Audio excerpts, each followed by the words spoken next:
gambaran tentang akidah itu dituliskan di dalam kitab ini sebelum mempelajari tentang pembahasan mengenai metode akli. Maka Syekh Abdul Somad Al-Falimbani memberikan gambaran kepada kita tentang pokok-pokok akidah atau tauhid itu.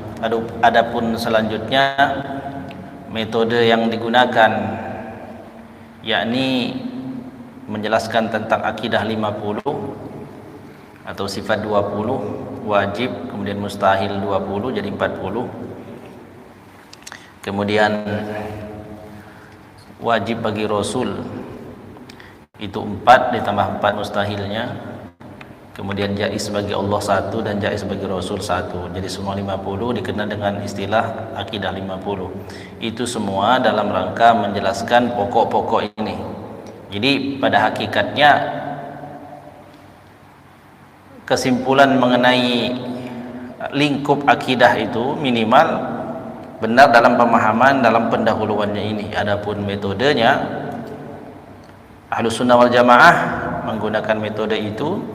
Jadi ada dua pendekatan Ahlus Sunnah wal Jamaah itu di dalam mempelajari tentang akidah. Yang pertama itu yakni tanzih. Tanzih itu mensucikan Allah daripada tasbih, ya, daripada akidah-akidah yang menyerupakan Allah dengan makhluk. Maknanya ketika datang nanti dalam Al-Quran itu ayat-ayat yang sifatnya mutasyabihat, terutama yang menjelaskan tentang Allah, maka metodenya tanzih, tidak membahas, membiarkan murru kama jaa, dikatakan seperti itu. Jadi tidak diterjemahkan. Kalau dalam Al-Quran datang perkara mengenai Allah Subhanahu wa taala yang itu ayatnya terkait dengan ayat mutasyabihat, ayat yang tidak jelas, artinya ayat-ayat yang samar. Nah, dalam Quran itu ada dua jenis ayat, ada yang muhkaman, ada yang mutasyabihat. Yang muhkaman itu yang jelas, sudah jelas maknanya. Allahu ahad, qul huwallahu ahad, katakan Allah itu esa, sudah jelas itu. Adapun ayat-ayat yang lain juga ada yang sifatnya mutasyabihat. Mana mutasyabihat itu pengertiannya ini tidak pasti apa. Maka ketika menjelaskan tentang Allah dalam ayat mutasyabihat, para ulama Ahlus Sunnah wal Jamaah menggunakan dua metode pendekatan. Yang pertama tanzih, ya, yakni membiarkan seperti itu saja, tidak menerjemahkan ke dalam bahasa Indonesia, tidak juga menerjemahkan dalam bahasa India, tidak juga menafsirkan maknanya, enggak, dibiarkan seperti itu. Jadi wallahu a'lamu bimuradihi, Allah yang tahu tentang maknanya, kemudian ditinggalkan, tidak dibahas. Itu pertama. Yang kedua metode takwil.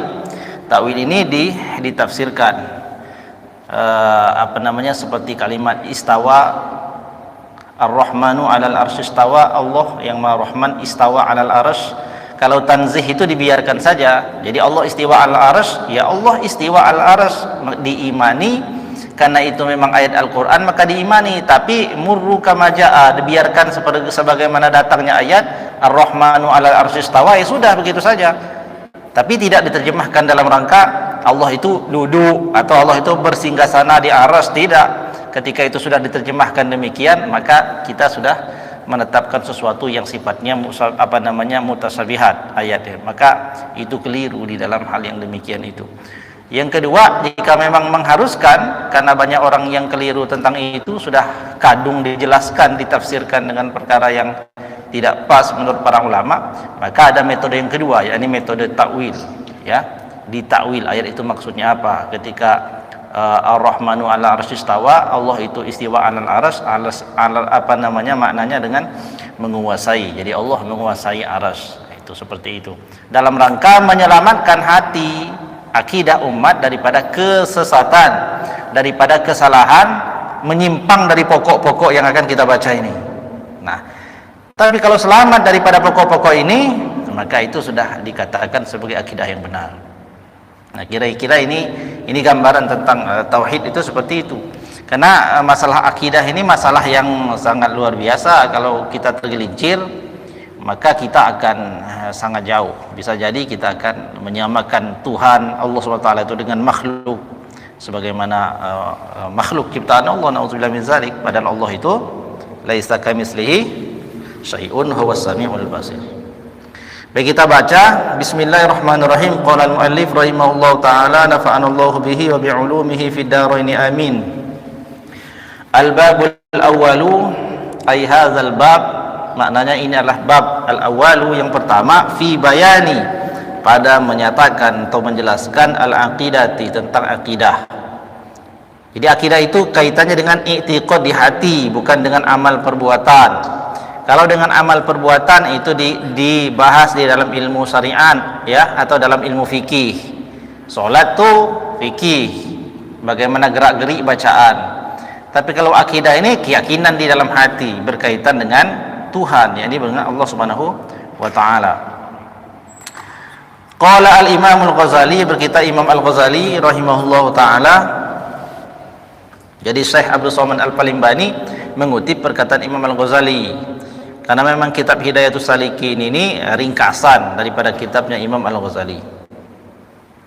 Nah, kita perhatikan yang pertama, kita ulang supaya nyambung dari pelajaran yang kemarin, bahwasanya pokok-pokok akidah seseorang itu dia harus meyakini, setiap manusia, dikatakan di sini orang yang baligh kemudian berakal. Orang yang belum baligh belum punya kewajiban memahami ini. Kemudian yang kedua, berakal. Akalnya itu yakni akal yang sempurna. Orang yang akalnya sempurna. Maka dua orang ini, kelompok orang ini yang punya sifat akalnya sempurna kemudian baligh, maka dia wajib mengetahui. Yang pertama, Allah SWT itu wahidun la syarika lahu. Allah itu esa, tiada sekutu baginya. Allah itu esa, tiada sekutu baginya. Kemudian esa di sini, esa apa maksudnya? Ya, esa itu tunggal, yakni tidak berbilang, tidak bersyarikat, maknanya tidak ada yang mencampuri urusan Allah dalam menetapkan segala sesuatu. Jadi ketika dikatakan Allah itu satu, Allah itu esa, maka maknanya di sini adalah yang pertama, Allah itu esa dalam zatnya, ya, esa di dalam zatnya. Allah itu esa di dalam zatnya, tidak sama dengan makhluk. Kalau makhluk meskipun badannya satu, tapi tersusun dari berbagai jenis bahan dan bahan. Ada rambutnya, ada telinganya, ya, kemudian ada air, darah dan lain sebagainya di dalam tubuh kita ini. Nah, hal yang tersusun dari materi itu disebut dengan makhluk, yang sifatnya itu baru. Meskipun usianya sudah miliaran tahun, tapi tetap dikatakan baru, karena sesuatu yang dianggap baru itu adalah sesuatu yang dahulunya tidak ada kemudian menjadi ada. Sesuatu yang ada karena diadakan itu namanya baru. Jadi bukan baru seperti baju baru karena kemarin baru dipakai, lalu itu dikatakan baju baru. Kalau yang usang itu bukan baru lagi, tidak. Baru maknanya adalah asalnya tidak ada menjadi ada, itu namanya baru. Nah, seluruh makhluk itu selain Allah adalah baru. Nah, adapun Allah ini esa di dalam zatnya, artinya tidak tersusun daripada materi-materi. Kemudian yang kedua, esa di sini maksudnya esa dalam sifatnya.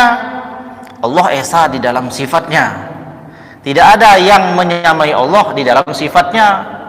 Kalaupun makhluk itu punya sifat yang mirip dengan sifat Allah, maknanya ada sifat Allah itu maha penyayang, manusia juga punya rasa sayang, tapi rasa sayang dan manusia itu sifatnya terbatas dan ada dipengaruhi oleh sesuatu.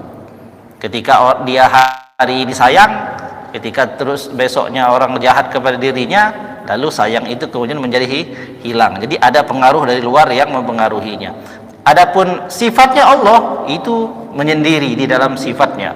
Allah kuasa, Allah mau menyayangi, Allah sayangi, tidak mau disayangi Allah, maka Allah pun berhak dan kuasa. Artinya tidak ada yang bisa mencampuri Allah di dalam sifat Allah. Kemudian yang ketiga adalah af'al, esa di dalam perbuatannya. Mana esa di dalam perbuatan? Tidak ada. Allah itu yang butuh pada sesuatu. Ketika Allah hendak mematikan, ya dimatikan saja tanpa butuh pada makhluk untuk membantu.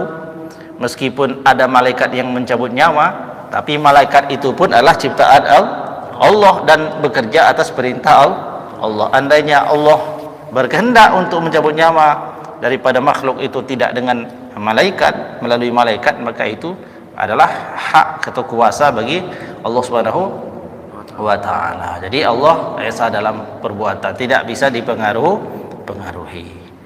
Kemudian yang kedua, pokok akidah itu adalah fardun la nazira lahu, artinya Allah itu tunggal, tiada baginya bandingan.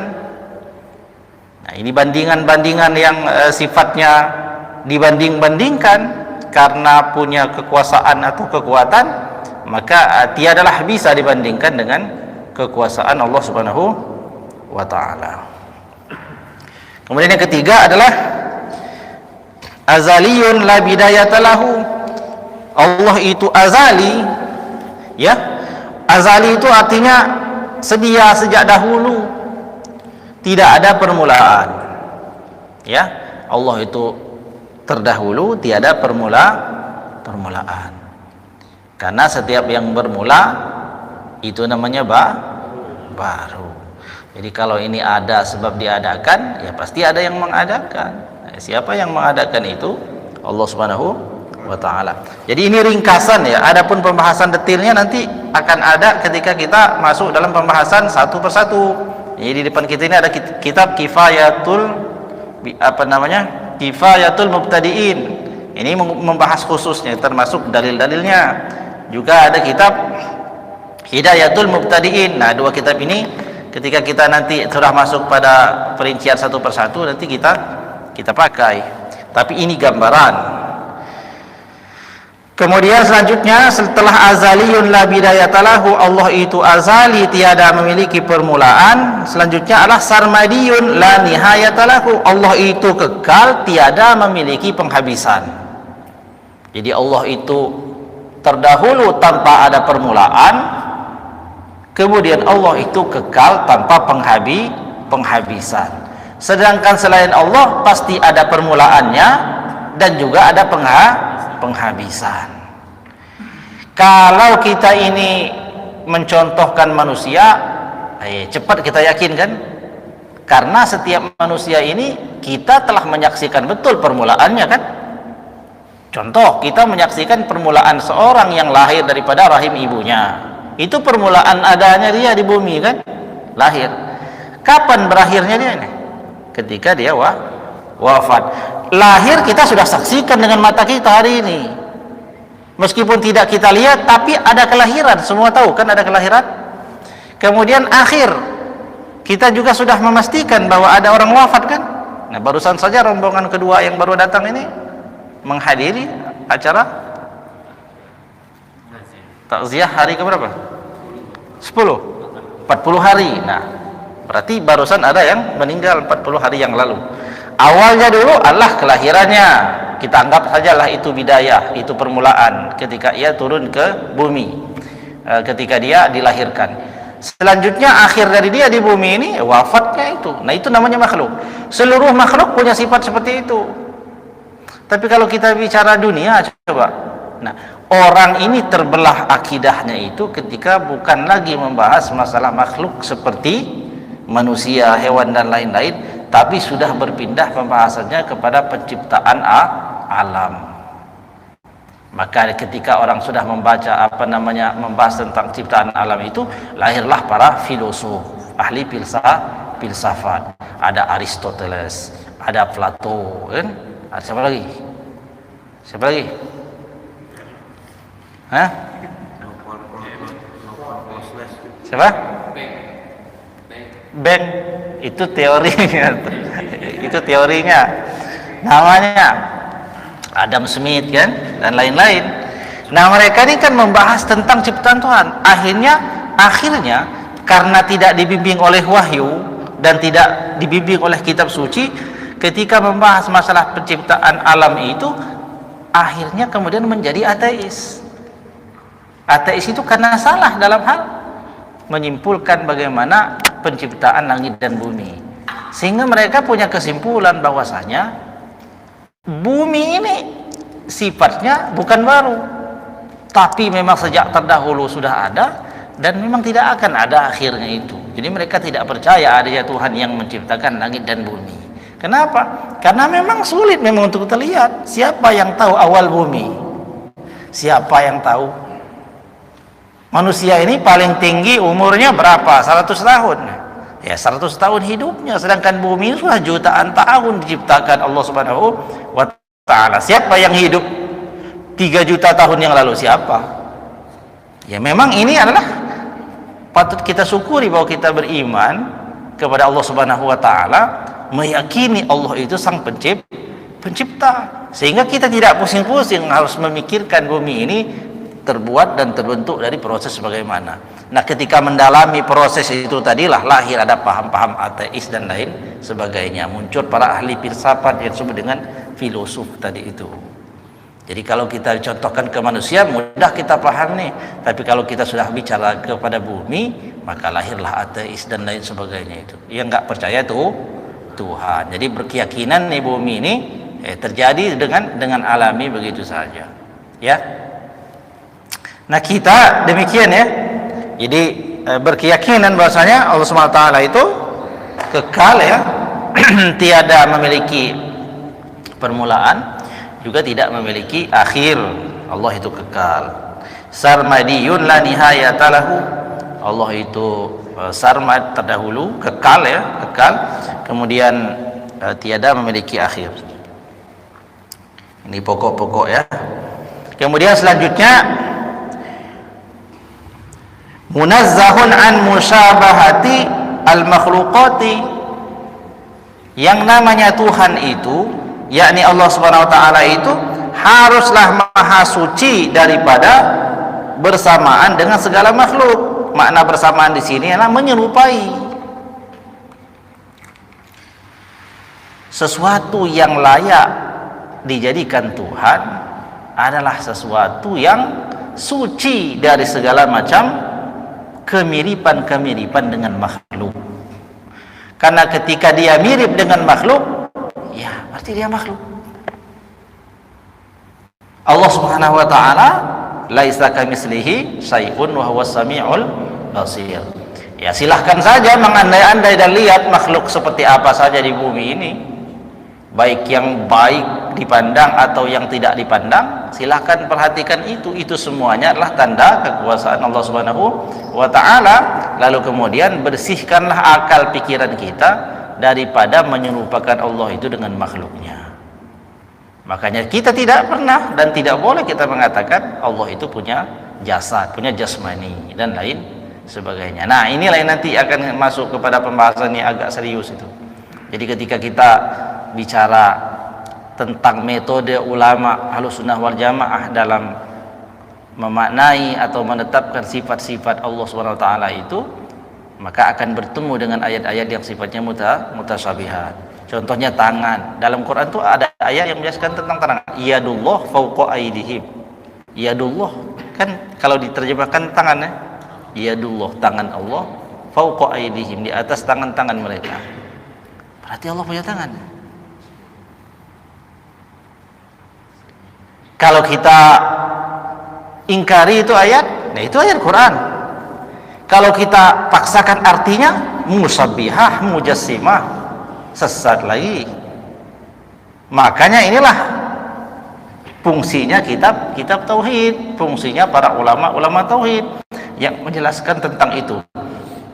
Pentingnya kita mengenal ada ayat mutasyabihat, ada ayat muhkamat tadi itu. Nah, yadullah, yad di dalam Quran itu termasuk ayat mutasyabihat yang tidak persis maknanya. Maka yang dimaksud yadullah fawqa aydihim itu para ulama mentakwilkannya. Makna daripada tangan di situ adalah kekuasaan Allah di atas kekuasaan daripada mereka, karena selanjutnya ini menggunakan dhamir jamak, yadullah, tangan Allah, fawqa aydihim, di atas tangan-tangan mereka.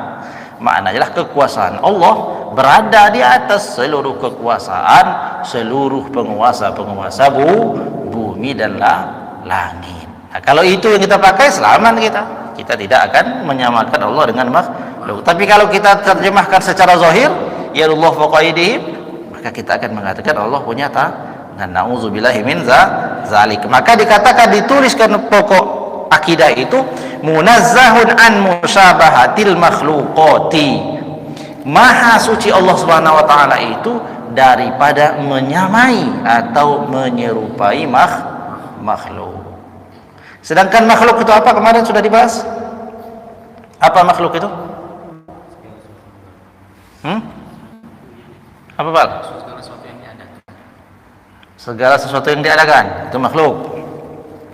Ada yang lebih tepat lagi?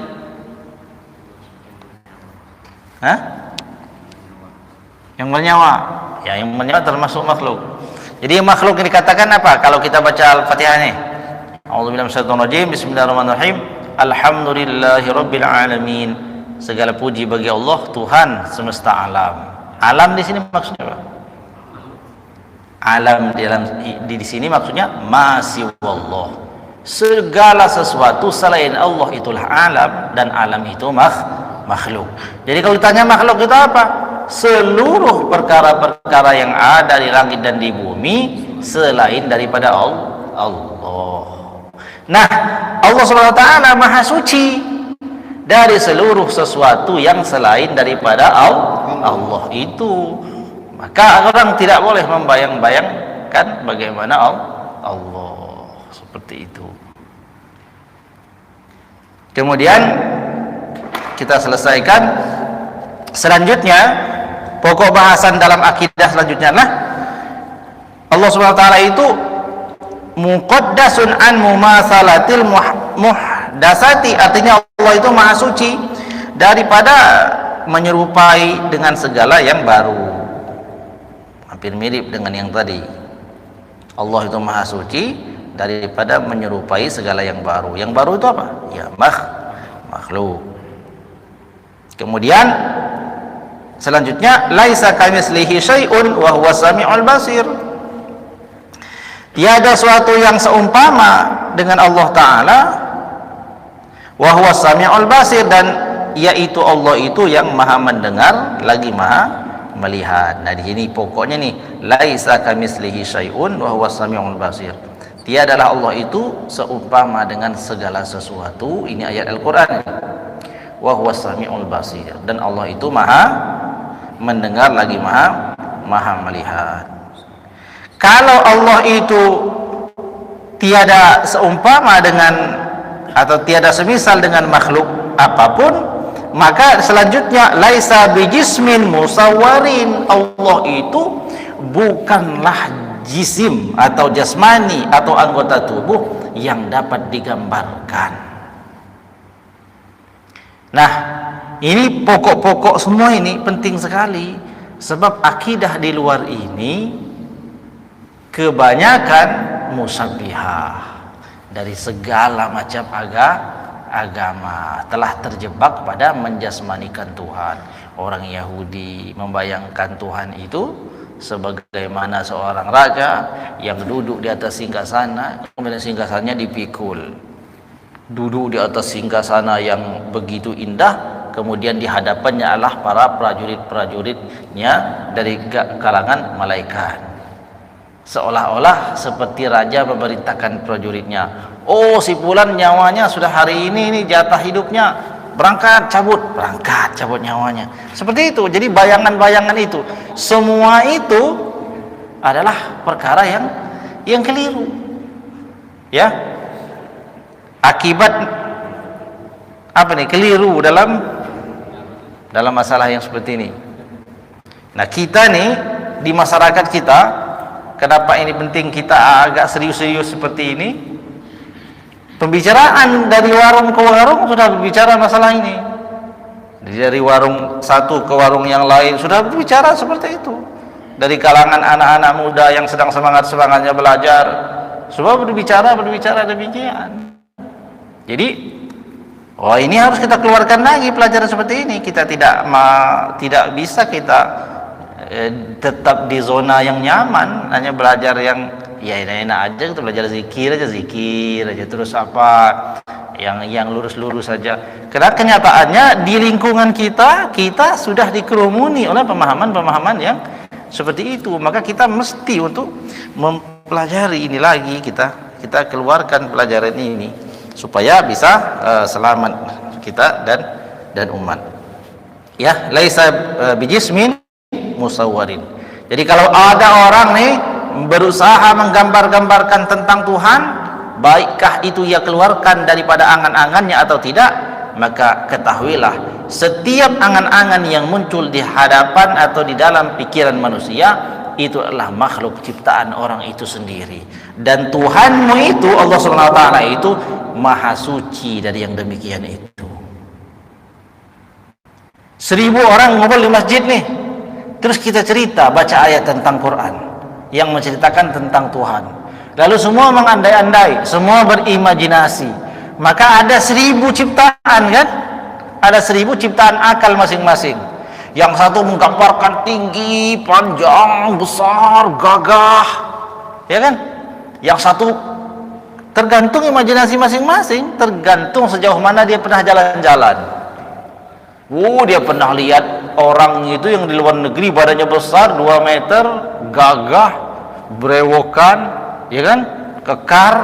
Ketika kita bicara tentang Tuhan yang gagah perkasa, bayangan dia mungkin kesana agak-agaknya, ya kan? Nah seperti itu. Nah ketahuilah bahwasanya lintasan-lintasan pikiran kita tentang menggambarkan Tuhan itu adalah sesuatu yang maha suci Allah dari yang demikian itu. Setiap lintasan pikiran, bentuk-bentuk yang ada di dalam setiap makhluk itu adalah bayangan yang diciptakan oleh makhluk itu sendiri. Nauzubillahi min zalik. Allah maha suci dari segala yang demikian itu. Maka ulama tuliskan kaidahnya, laisa bijismin musawwarin. Dia adalah Allah itu daripada bentuk jasmani yang digambarkan oleh akal manusia. Kemudian pokok yang sangat penting juga, ta'alallahu 'anil intiqalat. Maha suci dan maha bersih Allah Subhanahu wa taala itu daripada disifati dengan intiqal, berpindah-pindah tempat. Berpindah-pindah. Wal harakat, kemudian bergerak ke sana kemari. Kadang ke timur, kadang ke barat, kadang ke selatan. Sibuk sekali kayaknya. Ya kan? Manusia aja ngatur orang nggak perlu kemana-mana lagi sekarang pakai HP. Kirim, dia sana kirim. Nah, Tuhan kok repot sekali ya, harus pindah ke sana, pindah ke sini, naik ke sana, naik ke sini. Allah maha suci dari intiqal, daripada gerak-gerak yang seperti gerakan manusia. Wal harakat wal hulul, ya. Hulul itu artinya mengambil mahal, mengambil tempat. Maha suci Allah daripada butuh pada suatu tempat dan menempati tempat tertentu. Karena tempat itu sendiri adalah ciptaannya, dan tempat itulah makhluk, dan makhluk itu baru. Kalau makhluk itu baru, sebelum diciptakannya makhluk itu di mana tempatnya? Nggak ada. Ya. Jadi Allah itu maha suci dari intiqal, dari berpindah-pindah, wal harakat, gerak-gerakan, wal hulul, mengambil mahal, mengambil tempat kedudukan, tempat tinggal, wal iqtar, wal jihad. Kemudian maha suci Allah itu daripada memiliki arah. Allah itu menghadap ke timur, atau Allah itu menghadapnya ke barat, atau Allah itu menghadapnya ke timur. Karena semua arah-arah ini adalah sesuatu yang sifatnya makhluk. Kita tahu bentuknya arah itu. Arah barat mana? Ke sana. Tahu berarti kita bentuknya? Arah timur mana? Sana. Sana timur. Kemudian yang terakhir, kana qabla an khalaqaz zamana wal makan. Allah Subhanahu wa taala itu kana qabla an khalaqaz zamana wal makan, adalah telah ada sebelum ia Allah Subhanahu wa taala menciptakan makan, menciptakan tempat, dan menciptakan zaman. Kan setuju semua kan Allah itu terdahulu, yang paling dahulu dari segala yang ada, iya tak? Berarti pada saat itu Allah Subhanahu wa taala tidak ada selain daripada Allah, karena yang lain adalah makhluk. Karena qabla an khalaqaz zaman wal makan, adalah Allah itu telah ada sebelum Allah itu menciptakan waktu dan menciptakan tempat. Kalau demikian, wahwal an, Maka kalau demikian Allah itu sekarang alama alaihi kana, sebagaimana ia dahulu, karena Allah tidak memiliki sifat berubah. Kalau Allah SWT itu kana qabla an khalaqaz zaman wal makan, kalau Allah itu telah ada sebelum Allah menciptakan tempat dan menciptakan waktu, maka Allah itu sekarang alama alaihi kana, sebagaimana Allah dahulu sebelum ia menciptakan tempat dan menciptakan waktu. Maknanya tidak mengambil sebuah tempat untuk ditempati dan juga tidak diliputi oleh waktu. Nah, ini pokok-pokok akidah itu sampai di sini. Jadi kalau kita sudah memahami dan selamat nih, akal kita selamat nih, hati kita selamat, akal kita selamat, i'tiqad, keyakinan di hati kita selamat, sesuailah dengan yang dituliskan ini dari nomor 1 wahidun la syarikalahu sampai kepada kana qabla an khalaqaz zamana wal makan wa huwal ana ala ma alaihi kana. Sampai di sini kita selesai tanpa kita menghafal, tanpa kita mengetahui yang detil-detil, ya sudah selamat, karena ini pokoknya. Nah, kenapa kita harus diikat dengan pokok ini? Karena ketika kita tidak atau belum memahami, belum meyakini i'tiqad atau pokok-pokok keadaan akidah ini, kita akan diombang-ambing oleh segala sesuatu yang ada. Kita baca Al-Quran akan bingung, di sini dikatakan begini, di sini dikatakan begini. Ketika kita baca hadis lagi begini lagi. Ya. Nah, maka kita dibimbing, telah dikumpulkan, disimpulkan, dirangkum oleh para ulama agar kita selamat akidah kita.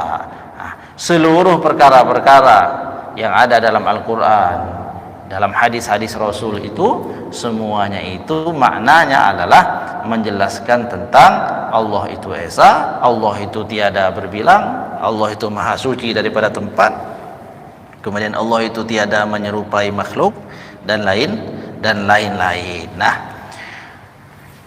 selanjutnya ketika kita sudah sampai pada pelajaran ini, maka akan lebih paham lagi, akal kita lebih lagi menerima dan lebih kita pahami lagi ketika kita sudah masuk dalam pembahasan mengenai sifat 20 tadi itu, atau akidah 50. Nah, jadi akidah 50 atau sifat 20 itu semuanya adalah metode dalam rangka menjaga yang ini. Nah, itu jadi ijtihadnya ulama dalam rangka menjaga akidah kita supaya tidak melenceng dari yang demikian ini. Adapun dalilnya ya semuanya ada lengkap ya. Perkara tentang Tuhan itu kan enggak sah dengan ikut-ikutan. Ya.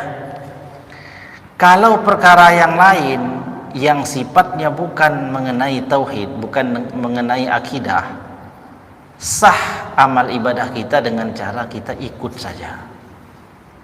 Contohnya, orang sholat itu ada dalilnya nggak sholat itu? Ada dalilnya. Lalu ketika ada orang sholat nggak tahu dalilnya, tapi benar caranya, karena dia menyerahkan caranya, dia percaya pada gurunya, sah nggak sholatnya? Sah sholatnya. Tapi dalam akidah tidak diterima itu. Dalam akidah, dalam perkara mengenai ketuhanan, nggak bisa ikut-ikutan begitu. Makanya ditetapkan di sini atas orang yang akil wal baligh, atas orang yang berakal dan sudah baligh, tidak bisa ikut-ikutan. Karena ikut-ikutan ini akan menyebabkan sesuatu yang keliru.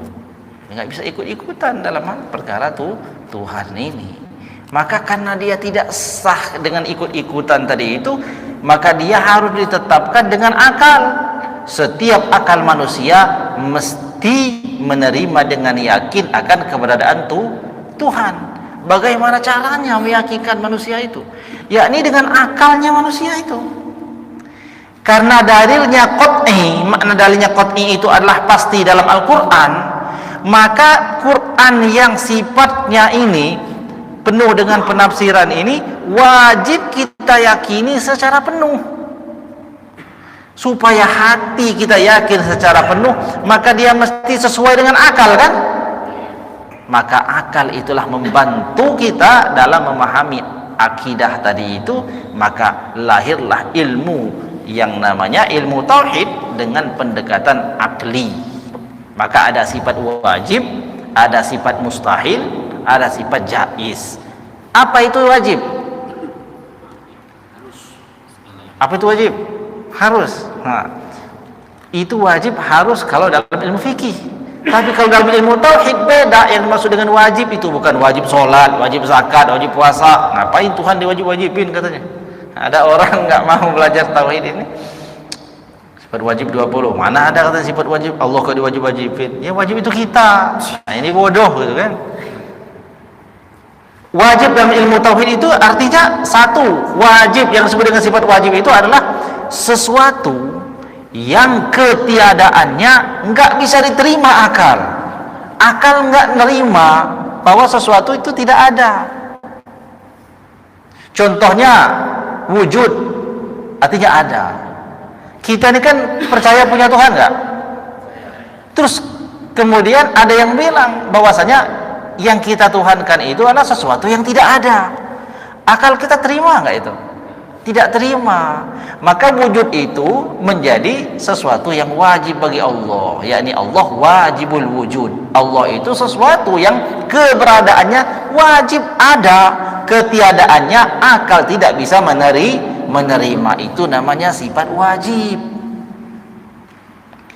Kalau mustahil itu kebalikannya. Apa itu sifat mustahil? Sesuatu yang keberadaannya tidak diterima akal. Contohnya ya lawannya tadi itu tiada. Allah tidak ada itu tidak bisa diterima akal, kan? Ya kan? Nah, maka mustahil bagi Allah itu tiada. Itu namanya sifat mustahil. Kalau sifat jaiz apa? Sifat jaiz itu sifat yang boleh atau sifat yang harus bagi Allah adalah sesuatu yang adanya bisa diterima akal dan tidak adanya pun diterima akal. Contohnya apa? Allah mengazab orang yang Allah mengampuni dosa orang yang belum bertaubat. Kalau Allah mengampuninya, akal kita nerima nggak? Nerima akal kita. Kenapa? Karena memang Allah itu kuasa dan terserah Allah. Kalau Allah mau mengazab, akal kita pun menerima, kan? Kenapa? Karena memang haknya Allah. Jadi Allah itu sudah kita yakini tidak terpengaruh pada sesuatu apapun. Kalau ada orang yang penuh dengan dosa belum bertaubat, Allah nggak mau azab, itu haknya Allah. Akal kita bisa terima, ya kan? Seperti saya ini, saya punya pulpen, ini punya saya. Lalu kemudian pulpen saya ini diambil sama orang. Maka saya boleh, kalau saya mau tuntut, masuk akal nggak?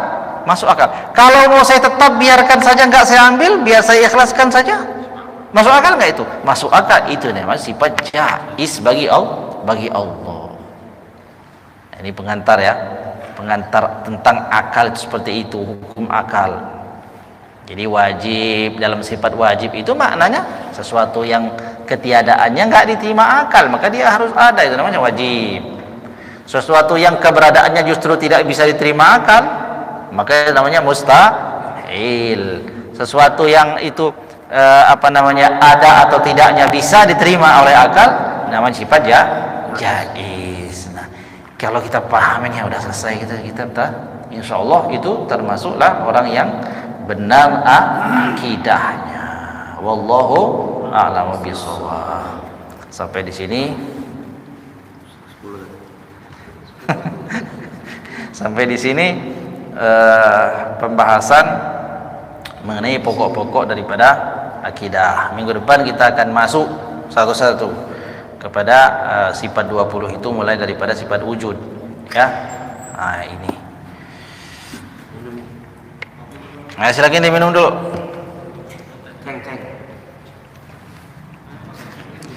Jadi kita ini enaknya ngajinya itu langsung, ya enggak? Begitu setelah selesai sholat isya kayak kajian Habib, nggak lama langsung mulai. Ngajinya bisa lama, selesainya belum malam-malam. Kalau kita ini mulai jam 9 kurang, yang dibahas banyak lagi, berat-berat pula ya. Untung pada semangat semua ya, alhamdulillah, karena udah ada kopi. Kalau ada kopi masih ngantuk juga, kasih duren, kopi duren ya. Ya, silakan minum. Ada yang mau nanya nggak masalah yang tadi? Tapi jangan terlalu jauh dulu, kan nanti kita masih ada bacaan satu. Kita belum masuk itu baru gambaran pokok-pokoknya. Enggak ya? Baik, silakan diminum. Kita baca satu bait Fathul Muin supaya hajatnya bisa terlaksana semua ini. Bismillah.